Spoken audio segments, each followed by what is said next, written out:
tas jau ir manās asinīs. Tā pilnīgi noteikti man atkarība. Sākumā tas ir dzīvesveids. Jā, tas principā man nozīmē daudz. Tu to dari nevis tāpēc, ka tev to vajag, bet tāpēc, ka tu to gribi.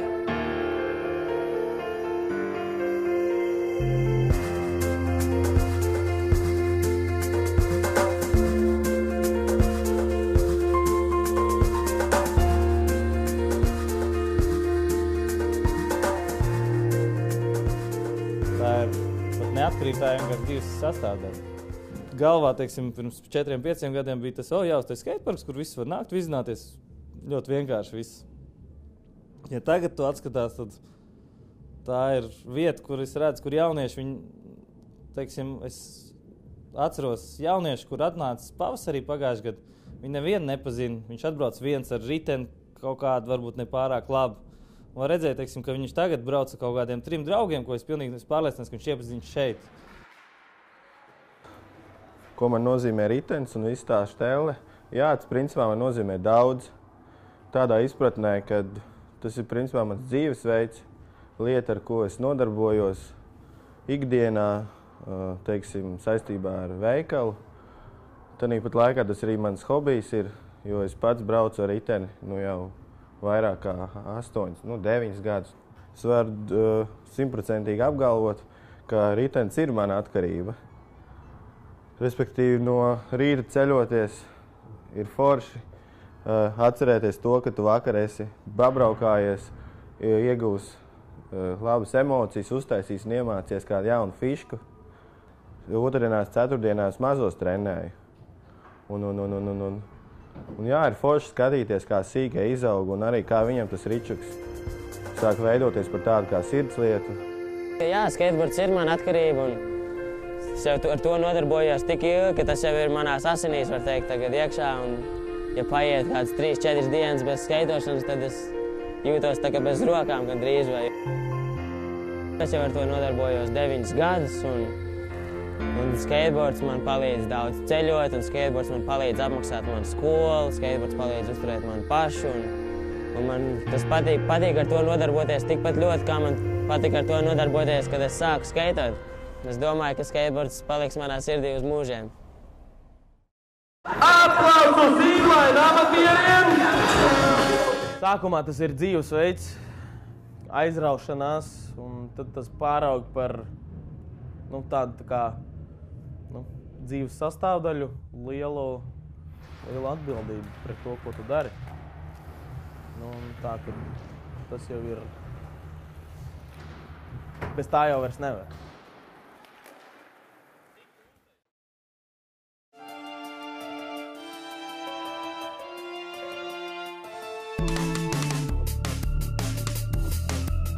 Tas, ko patīk, tas, ko tu vēlies, un tu vienkārši bez tā tu jūti, ka kaut kas tev dzīvē vienkārši pietrūkst, un jā, tā ir tā mana feature, ko es gribu dzīvē darīt, un kas man tā kā apmierina, jā.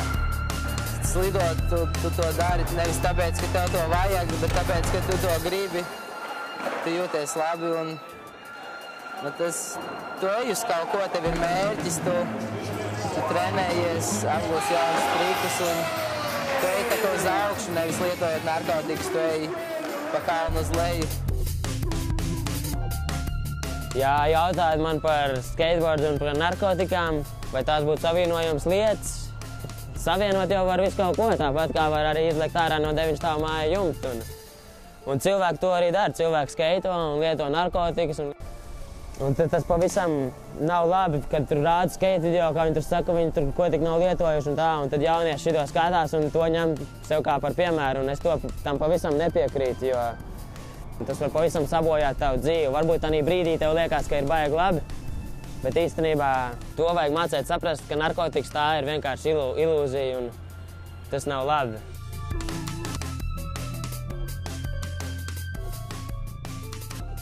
Ir pārāk daudz informācijas. Aizēj YouTube, uzkušķini, jā, šita ir tas īstais efekts, viss notiekās. Tev to vajag, tu jau nezini. Tas vienkārši, tas angliskais vārds baigi labais. Mainstream? Come on, kas ir? Tas ir pats, tev ir 43. kājas izmērs, vai ne? Viņam ir 44,5, nu, tev vajag viņam viņa zābaks vai viņam vajag tavs zābaks, nu, izdomā. Un ja tu gribi līdzināties, nu jā, ir slimi cilvēki, nu, sorry, viņam ir jāārstējās. Tie arī nonāk cietumā vai iet vienkārši bojā no pārdozēšanas, nu. Ir jādomā ar galvu, bet, nu, tu vienmēr vari pateikt nē, jo līdz ko tu gribi līdzināties, nu, jā, tas ārējais jau vienmēr ir. Iekšējais, tu jau nezini, kā viņš jūtās. Varbūt viņš ir tik ļoti noguris, pārguris no visa tā, ka nav reāli varianti vairāk. Viņš var arī nebūt vairāk. Viņš var izdzist. Arī sabiedrība, kurā tu uzaudzi un dzīvo, daudz ko nozīmē. Ja tev apkārt ir tie cilvēki, kas tev ievelk iekšā, tad varbūt jābūt pietiekam gudram, lai padomāt pašam uz savu galvu, ko tu gribi.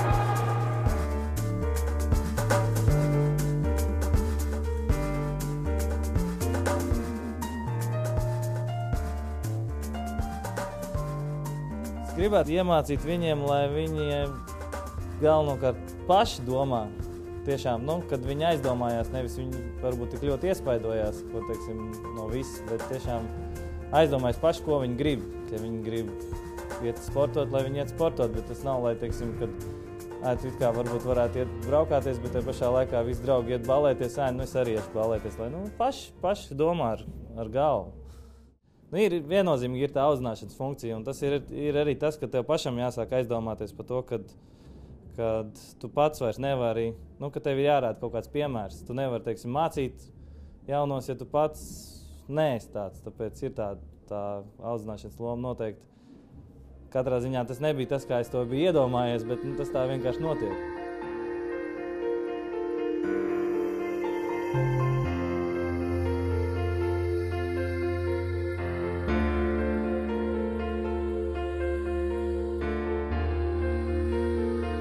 Esiet paši un taisiet paši savu mūri.